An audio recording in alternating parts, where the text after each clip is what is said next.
Hi, welcome back. We're still in Chapter 5, and we're dealing with the emphatic intensive use of autas that we learned, meaning he, and the various forms she, it. And then we're also going to be looking at the use of the verb to be, which is eimi. So let's get started. Pronouns can be used emphatically to emphasize a person. For example, up here we see the word Lego, which means I say. But the personal pronoun that's in the nominative case can be added to that, and it's like saying I, underline, or emphatically say. Leges, you say, but then we can add on the su on the front. That's you say. Autas lege, he says. Hemes legomen, we say. Humes legete, you say. And autoi legusi. Now the pronouns are not needed because the pronoun is already inherent in the verb, but it's added for particular emphasis. Now let's go back to the attributive position and the predicate position. We had this back in Chapter 3.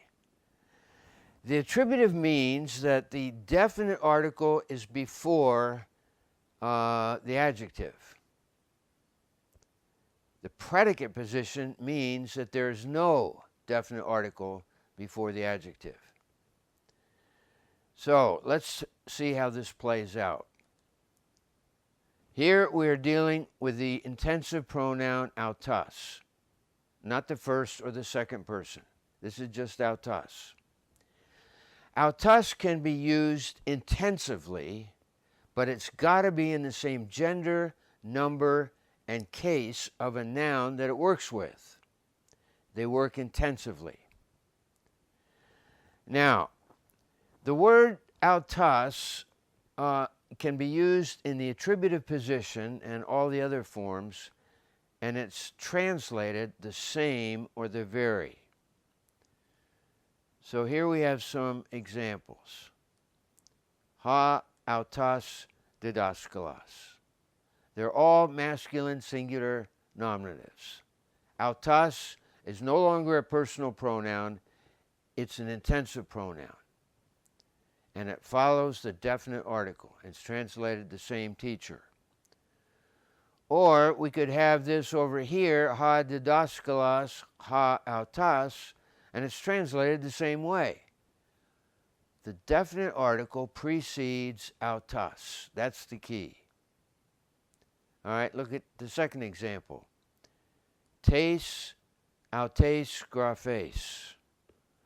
All of these are feminine singular genitives. Look at the position of autes. It follows the definite article. And because it's genitive, it would be translated of the same writing. And you'll see it can also be written this way. The key is the definite article right before the intensive pronoun. And the last example here, ta, auta, teknon. All of these are neuter singular nominative or neuter singular accusative. And the key for intensive, again, is it's got to be in the same gender, number, case. Look at the position of the definite article, ta. It's right before the intensive pronoun.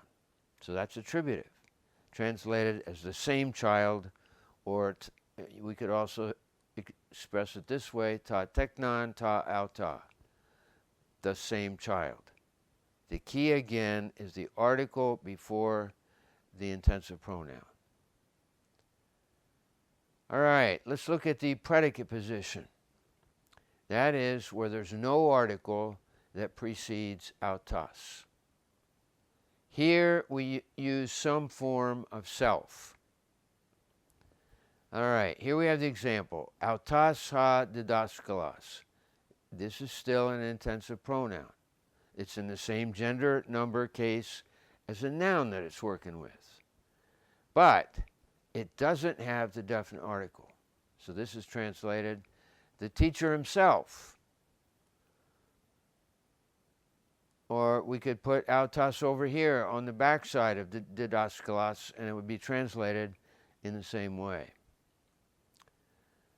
All right, tes, graphes, autes, again, feminine singular genitives for all of them. Look at the position of autes. It's predicate. There's no definite article before it. So here it would be of the writing itself. Or it could also be expressed this way, autes, tes, graphes, and say the same thing. And the last example here, auta ta teknon, the child himself. All of these are neuter singular nominatives or neuter singular accusatives. Look at the position of auta here. There's no definite article before it. So here we use a form of self. So it could be the child himself or the child herself. It just depends on the context. All right.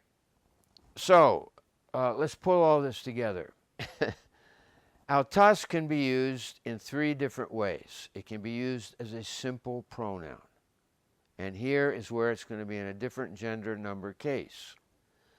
So, for example, we have adelphos, and then we have autou. Adelphos is masculine singular nominative. Autou is masculine singular genitive. This is just a simple pronoun. A brother of him, we'd say his brother.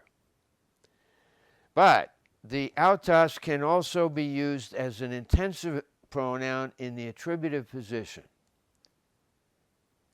And here we have it. Tu, autou, adelphou. All 3 words are masculine singular genitives.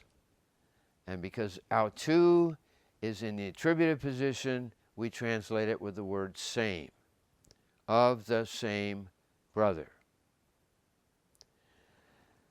Now, it can also be used in the predicate position. Look at autou right here. All of them are in the same gender number case.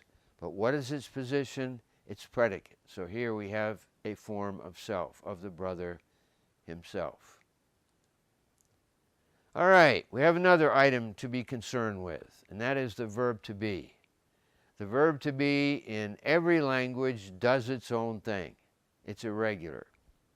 So it's a verb kind of that's standalone. We do the same thing in English. I am, you are, he, she, or it is. So here are our forms. Amy, a, esti, or estin, that's a movable nu. Esmen, esta, ac, or asin, another movable nu. Let's say it one more time. Amy, a, esti, or estin, esmen, esta, ac, or asin.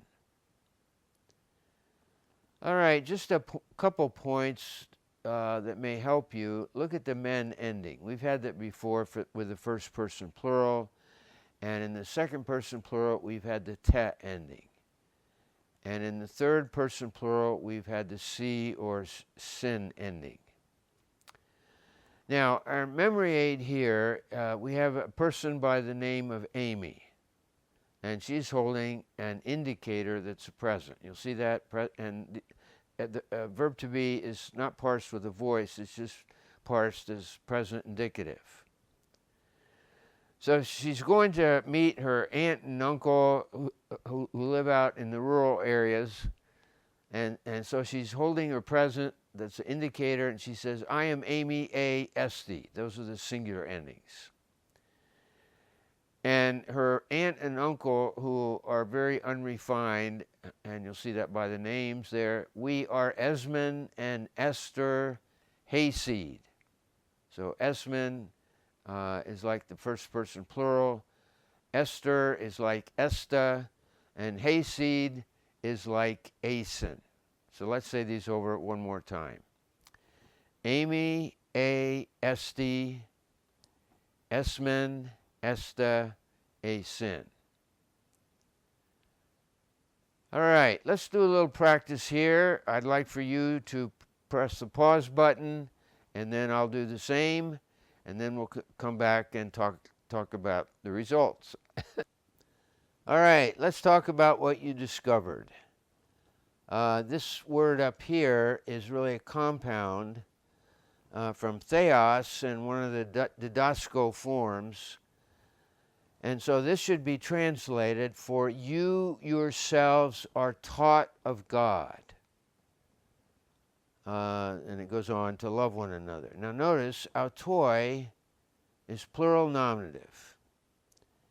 Didaktoi, plural nominative. And here we have a form of the verb to be, second person plural. You are taught of God, then to love one another. In 1 Thessalonians 3:11, it's part of a wish prayer, and this should be translated God himself. This is an intensive pronoun in the predicate position. So the language there, may God himself cause you to increase. In the third example, John 5, where Jesus is substantiating what he's doing on the Sabbath, and he's appealing to his works, and this should be translated as the works themselves.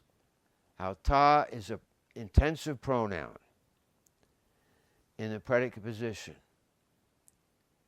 And then when Jesus is praying in Gethsemane, he prayed the third time, ton, auton, logon.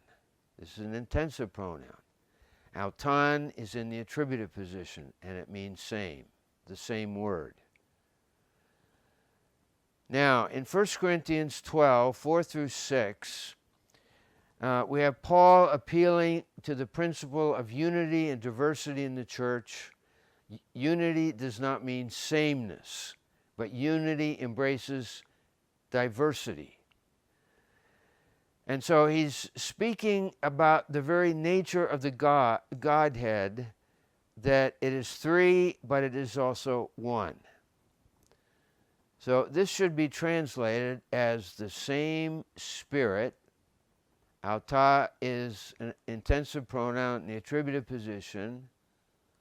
Ha autas kurios, the same Lord, meaning Jesus, and the same God. So here, in dealing with the Corinthians and their fascination with the spectacular and their demand that spiritual gifts all look alike and people are the same, he's saying unity means diversity. And the very principle of unity and diversity is found in the Godhead. All right, Matthew 3:4. John himself, predicate position of the intensive pronoun. Mark 3:11, and this comes from the demon saying this. You are the Son of God. You there is emphatic. And the last example, let's pronounce it, hina tekna theou klethomen kai esmen kai nun tekna esma. All right, in order that we should be called, children of God. There's tekna theou. Kai esmen, and we are. And this has the sense of we really are, because he's just stated that we are called children of God. And then he goes further, kai nun tekna theou esmen. And now we are the children of God. How much more powerful could John be speaking about the status of believers? So thanks, and I trust this has been helpful.